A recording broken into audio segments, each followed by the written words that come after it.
नमस्कार मान्यवर। आज हम पॉडकास्ट में बात करने वाले हैं स्वास्थ्य एवं हर्बल से संबंधित। आज के जो हमारे मुख्य अतिथि हैं श्री मनोज जी।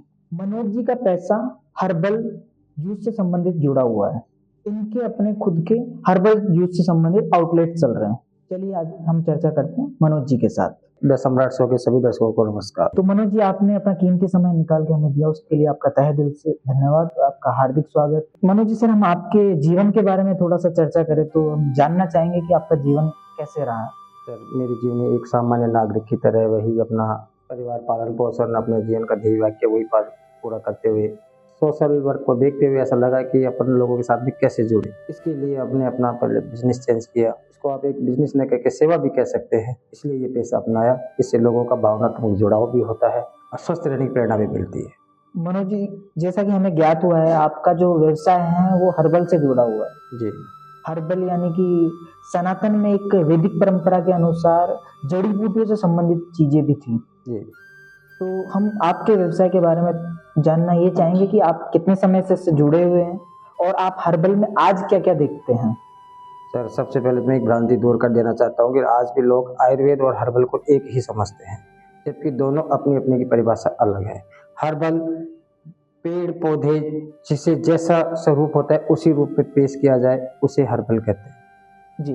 पौधे पादप जनित जो होता है, और आयुर्वेद इन सब चीज़ों का मिश्रण करके फिर उस चीज़ को अपने पका के या जिस हिसाब से तैयार करके या दिया जाता है कि उसे जड़ी दवा के रूप में या ठोस रूप में जैसे भी उसको आयुर्वेद। तो हम ऐसा कह सकते हैं कि कच्चा पदार्थ हर्बल है बिल्कुल, और पका हुआ बिल्कुल आयुर्वेद है। बिल्कुल आयुर्वेद भी तब तब बिना किसी केमिकल के हो। बिल्कुल बिल्कुल बिल्कुल बिना किसी का, मतलब ये वैसे हर्बल की परिभाषा है, लेकिन आयुर्वेद में उस चीज की संरचना को बदल दी जाती है और हर्बल में जो है जैसा आप पादप से प्राप्त करते हैं उससे उसको हर्बल में आ जाता है। जैसे कि अभी मैं आपको कुछ एग्जांपल देना चाहूंगा। जैसे अर्जुन की छाल है, इसको उतार के आप कच्चे को न काम सुखा के ही आपको पंसारी पे मिलेगी, तो वहां पे वो आयुर्वेद का काम कर सकते हैं, क्योंकि वो फिर उस हिसाब से काम ली जाएगी, उसको पकाया जाएगा, बनाया जाएगा। हर्बल का जैसा प्रोडक्ट जैसा लिया आपने पादप से लिया वैसे की वैसे उसी श्रेणी से बना दिया गया, वो आपका हर्बल में काम। तो सर जैसे कि आपने हर्बल का अपना शॉप ओपन किया हुआ है जी। आपका डेली रूटीन क्या रह रहा है अभी।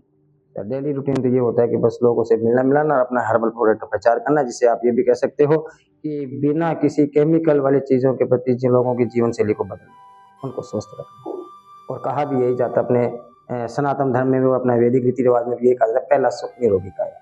और भगवान धन्वंतरी को आदर्श मानते हुए हम इस देवी वाक्य को। जी। तो सर जैसा कि आज के आधुनिक जो द्रव्य पदार्थ है जी, कॉकटेल मॉकटेल वगैरह या ड्रिंक्स ले लो, जूसेस भी ले लो, आज के जो जूस भी बन रहे हैं वो ऐसे बन रहे हैं या ऐसे प्रोडक्ट से तैयार किए जा रहे हैं जो कंप्लीटली केमिकल से बने हैं। बिल्कुल। तो इन प्रोडक्ट की तुलना अगर आपसे की जाए तो आप कैसे देखते हैं इनको। हाँ सर, मैं अपने कार्य के प्रति ध्येय को वाक्य को ध्यान रखते हुए मैं यही कहना चाहूँगा कि जो आप मूल हर्बल पदार्थ जो आप अपने तुरंत साथ में जो बनाते हैं उसको आप कुछ समय बाद में यूज नहीं ले सकते, खराब हो जाते हैं। लेकिन वही चीज़ डब्बा बंद में आती है तो आप इससे ये तो मान सकते हो कि जो 36 महीनों की मतलब उसकी गारंटी आती है कि एक्सपायर डेट के यूज बेस्ट बिफोर लिखा होता है जी, तो जरूर उसमें केमिकल तो ऐड है, तो उसकी मूल संरचना तो बिगड़ी जाती है। तो सर ऐसे अगर आप एक्सपायरी डेट पे चले तो आज जो पानी की बोतल्स आती है जो कई कंपनियां प्रोड्यूस कर रही हैं, बिस्लेरी उनमें सबसे पुरानी मानी जाती है, उस पर भी एक्सपायरी डेट तो मेंशन आता है। बिल्कुल आता है, लेकिन मैं किसी कंपनी के बारे में या किसी प्रोडक्ट के बारे में नो कमेंट वाला वाक्य यूज लाना चाहूंगा, क्योंकि सबकी अपनी अपनी मोनोपोली होती है। लेकिन मेरा कहना क्या मतलब है कि जो चीज आज अपन नेचुरल निकाले, अभी तो कंपनी की मोनोपोली हो सकती है बिजनेस से रिलेटेड, कि अब मिनरल्स वाटर लेके बेचा जा रहा है, लेकिन ये पब्लिक की भ्रांति फैलाई जा रही है कि जमीन से जो बोरिंग के पानी से निकल रहा है सारे मिनरल्स में मिक्स होके आ रहे हैं। आज लोग उसी को अवॉइड करके कभी उसको फ्लोराइड का नाम दे दिया जाता है, कभी उसका पीएच पे नापा जाता है, कभी क्या जाता है, और उसको एक एक कंपनी ने बिजनेस को बना दिया। आज भी गांव में बिना किसी आरओ के उसके पानी पिया जा रहा है, तो क्या वो लोग स्वस्थ नहीं रह पा रहे? क्या जो पहाड़ों पे रह रहे हैं शुद्ध ताजा पानी का इस्तेमाल कर रहे हैं, तो क्या वो लोग मिनरल्स वाटर का या आरओ का ही किसी भी जो भी कंपनी या किसी से मैं नो कमेंट के हिसाब से कहना चाहूंगा, तो क्या उनके ऊपर ही निर्भर है? जी। आप हर्बल से जुड़े हुए हैं जी, आप इस पेशे को काफी गहराई से जानते हैं, काफी अच्छे से जानते हैं, तो हर्बल के कुछ फायदे बताइए सर। सर, हर्बल का फायदा है कि शरीर को मूल संरचना में ढालना, जो प्रकृति के जैसा शरीर जिस हिसाब से, हाँ मैं ये भी कहना चाहूँगा कि ह्यूमन बॉडी का सबकी अलग अलग सबकी प्रकृति होती है। किसी को वात कफ के हिसाब से चल रहा होता है तो वो अपने हिसाब से ही प्रकृति जो भी हर्बल जूस होते हैं उसको उसी हिसाब से ढाला जाता है। अब ये डिपेंड करता है कि सामने वाला लेने वाला उसको किस तरीके से लेता है। यदि अपने शरीर की प्रकृति को न जान के देखा देखी मिलेगा तो उसके साइड इफेक्ट्स भी हो सकते हैं। अब आप ये कहना चाहेंगे कि साइड इफेक्ट्स किस तरह के होंगे, तो मतलब फॉर एग्जाम्पल है कि मान लो कि किसी को बता दिया गया कि हल्दी का जूस लेना है इम्यूनिटी बढ़ाने के लिए, लेकिन उसके साइड इफेक्ट ये है कि मान लो उसको इस बॉडी में जाके हल्दी का उसके जो तासीर होती है वो गर्म होती है और उसको अदर से मतलब लूज मोशन वगैरह कुछ हो जाते हैं, तो उसका सारा दोष उस पर थोप देना, तो ये गलत है।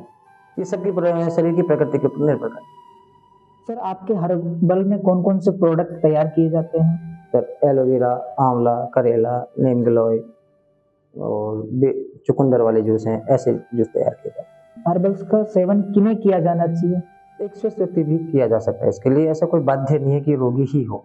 सर आज की आधुनिकता में एक तो जिम बहुत ज्यादा चल रहे हैं जी, और जिमों के जितने भी दिशा निर्देश रहते हैं उनमें बंद प्रोडक्ट्स जिनसे कैलोरीज विटामिन कंप्लीट की जी, पूर्ति की गारंटी दी जाती है। जी, एक पदार्थ वो है, एक पदार्थ है आपके, जी। तो आप दोनों की तुलना कैसे करते हैं? सर मैं दबे शब्दों में कहना चाहूँ तो मैं यूँ कहूँगा कि मैं विरोध तो नहीं कर रहा, लेकिन मैं उनके समर्थन में भी नहीं हूँ।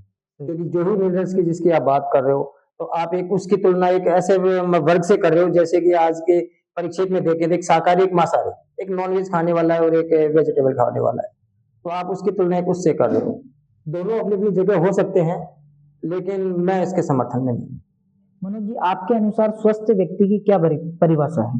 स्वस्थ व्यक्ति परिभाषा है कि जो किसी भी दवा के ऊपर निर्भर न रह के अपने डेली रूटीन का बिना किसी थकावट के बिना किसी परेशानी के कर रहा है, मेरी नजर में वही एक स्वस्थ व्यक्ति।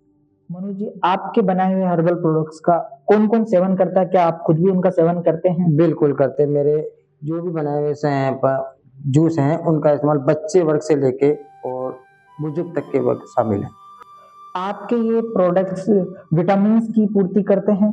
बिल्कुल किन किन विटामिन को आप बिल्कुल पूरा मैं करते कहना हैं? चाहूंगा कि विटामिन की श्रेणी तो एक में बांटा नहीं जा सकता, जी लेकिन हाँ ये है कि विटामिन मिनरल्स जो भी हैं उसमें पूरी पूरी पूर्ति होती है।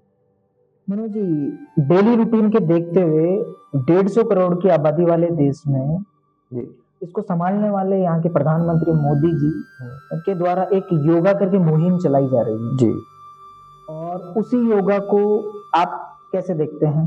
सर मैं इस योगा को एक अपने आप में एक स्वस्थ व्यक्ति के फिट रखने के रूप में देखता हूँ। जैसे कि आज की जो कार्यशैली है, या तो वो स्क्रीन के सामने, जिसे आजकल ब्लू हेवंस के नाम से जाना गया है, कि वो एक तरह से नीली स्क्रीन के सामने व्यक्ति समय बिताता है। कई ऑर्थो संबंधित कई परेशानियां हो जाती हैं, नजर दृष्टि दोष हो जाती है, तार्किक शक्ति कम हो जाती है, तो एक योगा के माध्यम से वो अपने आप में एक्टिवेट रह सकते हैं। मनोज जी क्या आप खुद योगा करते हैं? जी, अपने अपने वर्क शैली कार्य का ऊपर निर्भर करता है कि किसी पे बाध्य नहीं होता कि व्यक्ति कैसे एक्टिव रहता है। योगा का मतलब ये नहीं होता कि आप पर्टिकुलर किसी समय को आप काम के लिए 1 घंटा 2 घंटा तय सीमा में रख के किया जाए। योगा का मतलब होता है कि अपने आप में एक्टिव रखा जाए, अपने बॉडी फिटनेस बनाए रखें। मनोज जी एक मैं ऐसी गंभीर विषय पे चर्चा करने वाला हूँ जो आज के टाइम पे सभी को फेस करनी पड़ रही है। त्वचा त्वचा एक ऐसी चीज है जिसके रंग रूप भेद या कोई ऐसी बीमारी के चलते लोग खुद को वैसा महसूस करते हैं जैसा वो अनकंफर्टेबल फील कर रहे हो। जी, तो त्वचा से संदर्भ में आपके हर्बल प्रोडक्ट्स कैसे मदद करते हैं? क्योंकि मार्केट में केमिकल युक्त क्रीम्स अवेलेबल हैं। जी। त्वचा के मामले में जैसे स्किन ग्लो के नाम से लेकर देखा जाए तो एलोवेरा काफी फेमस है। एक्चुअली में इसमें जो जेल पाया जाता है, तो आप ये मान लो कि उसकी त्वचा की नमी बरकरार रखता है, मॉइस्चराइजर नेचुरल रूप से आपको मिल जाता है। दूसरा नीम के नाम से जाना जाता है, जो नीम ब्लड प्यूरिफाई है। यदि आपका खून साफ होगा तो उसका असर त्वचा पे जरूर निकाल। सर क्या आप ऐसा मानते हैं कि कोई व्यक्ति रोज एक्सरसाइज कर रहा है या योगा कर रहा है और herbal juice time to time ले रहा है जी, या उनका सेवन कर रहा है, जी, तो वो एकदम स्वस्थ है, उसको कोई रोग नहीं होगा? जी, मैं दावा ये कर सकता हूँ कि यदि उसकी बाकी की जीवन शैली कैसे, दिन भर उसका कैसा निकल रहा है, वो उसके ऊपर डिपेंडेबल करता है। क्योंकि ये चीजें एक सहायक है, अपने आप में परिपूर्ण नहीं है कुछ भी। सर जैसा कि हमारा पॉडकास्ट छात्र भी देखते हैं, तो उनकी पढ़ाई से संबंधित आपके हर्बल के क्या क्या फायदे हैं और क्या क्या नुकसान है? जी, उनको ये विषय विज्ञान विषय में जो शुरू से चल रहा था वहीं पे ही उनको बता दिया जाता है, ऐसा उनको सब कुछ समझने में आ जाता है। फिर भी मेरा एक ही मूल वाक्य रहेगा, प्रकृति के जितना करीब रहोगे उतना ही आप संतुलित रहो। सर जैसे कि आज की जीवन शैली में कई बीमारियां व्याप्त है, जिनमें शुगर, डायबिटीज इत्यादि बीमारियां जी। हैं, तो क्या आपके हर्बल प्रोडक्ट्स इन बीमारियों का समाधान दे सकते हैं? बिल्कुल समाधान दे सकते हैं और यदि समाधान पूर्णतया नहीं भी दे पाए तो उनका रोकथाम जरूर कर सकते हैं। जहाँ है उस स्थिति में उनको एक रिकवर करने की स्थिति में ला सकते हैं। तो जैसे नीम गिलोय है, जिसके साथ में अदरक, हल्दी, तुलसी, आप दालचीनी इनका भी इस्तेमाल साथ में कर सकते हैं। करेला है जो कि डायबिटीज और बीपी के लिए भी फायदेमंद है। आपके कौन कौन से हर्बल पदार्थ कौन कौन सी बीमारियों की रोकथाम में योगदान देते हैं? मैं इस मामले में बताना चाहूंगा कि जो भी जूस फाइबर रिलेटेड है वो आपके पाचन क्रिया को बेहतर बनाते हैं। जहां से पाचन होता है तो जब भी आपका पाचन संतुलित होगा, अधिकांश बीमारी अपने आप ही स्वयं में खत्म हो जाएगी। इसके अलावा जैसे कि ब्लड के लिए है, जैसे मान लो इसके लिए जैसे अपन नीम, हल्दी ऐसी चीजों का इस्तेमाल किया जाए तो वो ब्लड प्यूरिफाई का भी काम करेंगे और अन्य कई बीमारियों से भी बचाएंगे, जैसे कि इम्यूनिटी बूस्टर। इसमें गिलोय अपने आप में एक नाम भी अमृता है उसका। जब बदलते मौसम के साथ में छोटी मोटी बीमारियां होना या एलर्जी वगैरह कुछ होना अपने आप में रोकथाम में सहायक होगी। जैसा कि भारत में ही नहीं दुनिया ने भी एक बीमारी देखी थी, कोरोना। जी। कोरोना जैसी महामारी में आपके हर्बल जूस ने कितना क्या योगदान दिया है देश में? सर अपने आप में तो अब मैं इसकी तुलना तो मैं नहीं कर सकता, क्योंकि यदि यही बात कही जाए, थोड़ी देर पहले मैंने कहा था कि आप उससे किसी तुलना कर रहे हैं विशेष वर्ग से या किसी भी, जैसे आप एलोपैथी का भी कह सकते हो या फिर आयुर्वेद का भी कह सकते हो, तो ऐसा तो नहीं कहूँगा मैं। लेकिन अपने यहाँ के हिसाब से मैं बता सकता हूँ कि जो प्राकृतिक चीज़ों का जिसने जितना इस्तेमाल किया वो उतना ही संतुलित रहा। जैसे किसी व्यक्ति को किसी प्रकार की दिक्कत हो, ऐसी प्रॉब्लम जिसका कोई निदान ही नहीं है, उनमें हर्बल जूस क्या योगदान देते हैं? तो जब तक उसके शरीर की प्रकृति का उसको पता नहीं होगा तो ऐसे में तो किस चीज़ के सेवन की अपन सलाह दिया जा सकता है। वो तो व्यक्ति के ऊपर निर्भर करता है कि उसको कैसी क्या समस्या है, क्या है उसकी शरीर की प्रकृति है। मैंने थोड़ी देर पहले आपसे कहा था कि शरीर की प्रकृति के हिसाब से ही आप इस्तेमाल करोगे तो ज़्यादा बेनिफिशियल होगा। हर्बल जूस को सेवन करने का उचित समय क्या है? सुबह खाली पेट का सबसे बेहतर समय होगा। और मैं तो उससे भी पहले ये कहूँगा कि यदि व्यक्ति इस्तेमाल कर रहा है हर्बल जूस का तो बहुत अच्छी बात है, लेकिन उससे पहले सबसे पहले सुबह उठते ही यदि एक गिलास गुनगुना पानी का पिया जाए, अपने आप में वो एक अमृत के समान है। सबसे बड़ी दवा ही वही है। मनोज जी, हर्बल, आयुर्वेद और होम्योपैथी में क्या क्या अंतर है? हर्बल और आयुर्वेद के लिए मैंने पहले कहा था कि हर्बल वो प्रोडक्ट है जो आप आदत से जिससे जैसा वो पौधा है उसे उसी श्रेणी से चीजें प्राप्त करके उसी चीज तरीके से बनाया जाता है, जिसे आप कच्चे के रूप में कह सकते हो बिना किसी पकाए के, तो वो आपका हर्बल में आ जाता है। आयुर्वेद एक सम्मिश्रण करके पादप का सूखा या उसका ठोस तरल जैसे जैसा इस्तेमाल करके आप इकट्ठे वाली जो चीज बता सकते हैं कि आप रख सकते हो उसको, या सूखे पंचगव्य के अवयव वगैरह बना के जैसे भी उस हिसाब से इस्तेमाल कर सकते हो, तो वो आयुर्वेद में आता है। मनोज जी, जैसा कि आपका व्यवसाय हर्बल से जुड़ा हुआ है, तो आपका इससे जुड़ने का क्या मोटिव रहा है? आप कैसे इससे जुड़े? इससे पूर्व आप क्या करते थे? इससे पूर्व तो मैं एक टैक्सी ड्राइवर था, लेकिन कोरोना के बाद में जब हालात बदले और लोगों के साथ में या अपने साथ में जो परेशानी देखी, इससे समझ में आया कि अपन प्रकृति से ही अपन इसका इलाज निदान पा सकते हैं, क्योंकि उस वक्त इस चीज का कोई इलाज नहीं था। मनोज जी, जैसे कि हम भगवान श्री राम और भगवान श्री कृष्ण के बारे में बात करें जी। तो उस युग में भी हर्बल से संबंधित कुछ चीजें हुआ करती थी क्या? बिल्कुल हुआ करती थी। उनका सेवन किस प्रकार से किया जाता था? क्या वो आज के आधुनिक युग में भी है? बिल्कुल है। जरा इसके बारे में बताएं। देखो इसके बारे में देखो, चरिक संहिता बताया जाता है कि इसका जनक है जी। वैसे अपन इसका जो देवता मानते हैं वो भगवान धन्वंतरि को मानते हैं, आयुर्वेद का जो देवता मानते हैं। लेकिन इसमें जो संहिता मानी जाती है, जो मतलब उपाय बताया गया, वो चरक ऋषि के हिसाब से बताया जाता है। भगवान राम के टाइम पे भी उन्होंने वनवास काटा तो जंगल में ही रहा, उनके जो भी युद्ध वगैरह हुए उसमें जड़ी बूटियों से ही इलाज हुआ। यहाँ तक कि लक्ष्मण जी की जो संजीवनी लाई गई थी वो भी एक जड़ी बूटी ही थी। रामायण का उदाहरण तो ये होता है। श्री कृष्ण के पांडवों ने वनवास बिताया, 13 साल का जब अज्ञातवास बनवाया तो उसी में निकला। श्री कृष्ण गुरुकुल में रहे, वही जंगलों में उन्होंने जीवन यापन किया। तो अपनी प्रकृति का तो हमेशा ही महत्व रहा है और आज भी है और आगे भी रहेगा। आज उस चीज के लिए लड़ रहे हैं क्योंकि जगह नहीं बच रही है, कंक्रीट के जंगल खड़े होते जा रहे हैं, प्रकृति नष्ट होती जा रही है और इसी के लिए ग्लोबल वार्मिंग जगह जगह देखने को मिलती है। कभी भूस्खलन होता है तो कभी बाढ़ आ जाती है और कभी सूखा पड़ जाता है। सर, आज आपने अपना कीमती वक्त निकाल के द सम्राट शो को दिया। आज के इस पॉडकास्ट में ऐसी क्या सीख है जो हम सीख सकते हैं? ऐसी क्या सीख हो सकती है जो दर्शक सीख सकते हैं?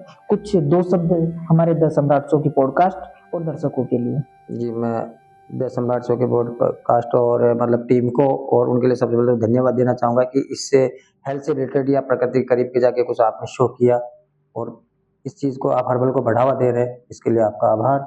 और सीख के लिए मैं यही कहूँगा कि आज का युवा हो या कोई भी पीढ़ी हो आने वाली है, जो भी प्रकृति के जितना करीब रहा जाएगा उतना ही संतुलित जीवन शैली अपनाई जाएगी, उतना ही बेहतर होगा। बच्चों से लेके और बुजुर्ग अवस्था तक के जो भी वर्ग हैं, इन सभी को ही हर्बल जूस का या आयुर्वेद का इनके इस्तेमाल करना, इन प्रोडक्ट को इनका इस्तेमाल करना चाहिए। और प्रकृति से उत्पन्न जो भी पदार्थ है बिना किसी पेस्टिसाइड के, तो इससे आप लोगों का तो जीवन शैली सुधर जाएगी, साथ में किसान भाइयों को रोजगार का अवसर पैदा होगा, उनकी आमदनी बढ़ जाएगी। प्रधानमंत्री का नारा जो है कि खुशहाल भारत, जी तो हरा भरा भारत, खुशहाल भारत, यही आयुर्वेद की महिमा है, यही प्रकृति की गरिमा है। बहुत बहुत धन्यवाद मनोज जी आपका, आपने आज हमारे पॉडकास्ट में भाग लिया। कैसा लगा हमारा पॉडकास्ट? जुड़े रहिए द सम्राट शो के साथ। आप सभी का बहुत बहुत धन्यवाद। मिलते हैं अगले अध्याय में। जय जय श्री श्री राम। राम।